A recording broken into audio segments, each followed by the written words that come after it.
बदलापूर पश्चिम पोलीस ठाणे हद्दीतील 2 सराईत गुन्हेगारांवर मोक्का अंतर्गत कारवाई करण्यात आली आहे। सोनसाखळी चोरणाऱ्या चोरट्यांवर विविध प्रकारचे गुन्हे आहेत।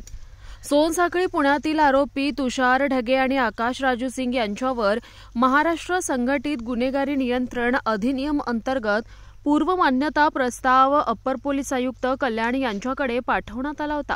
या प्रस्तावाला मान्यता मिळाल्यानंतर दोघांवरही मोक्का अंतर्गत कारवाई करण्यात आली आहे।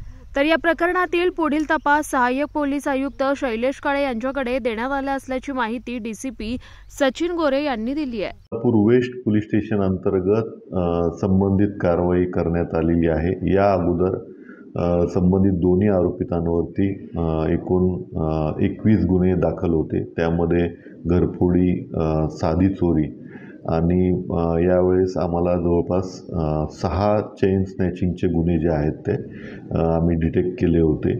यांचं पूर्व इतिहास पाहता मोक्का अंतर्गत कारवाई करण्यासाठी आम्ही प्रस्ताव पाठवला होता।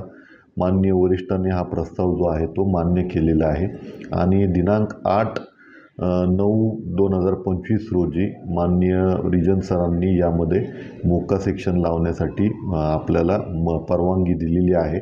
जे मोक्का ॲक्टमध्ये परमिशन अथॉरिटी असते त्यांनी ती मंजूर केलेली आहे।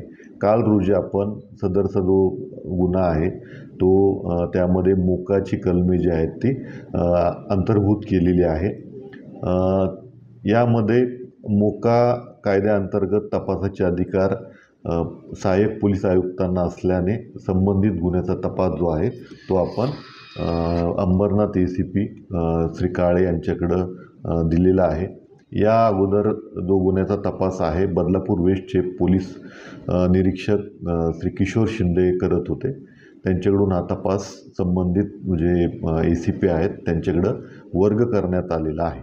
सर, दोघांची नावं काय आणि काय पार्श्वभूमी होती? यामध्ये जो मूळ आरोपी आहे तो ढगे आहे आणि दुसरा जो आहे तो आकाश सिंग असं त्याचं नाव आहे आणि या अगोदर ते साधे चोरीचे आणि घरफोडीचे गुन्हे करत होते, परंतु सध्या जवळपास 6 गुन्ह्यांमध्ये आपण चेन स्नॅचिंगच्या त्यांना अटक केलेली आहे।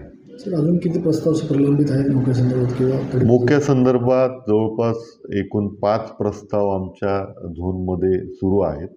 त्यामध्ये संबंधित क्रायटेरियामध्ये बसल्यानंतर मोक्याची कारवाई प्रस्तावित आहे।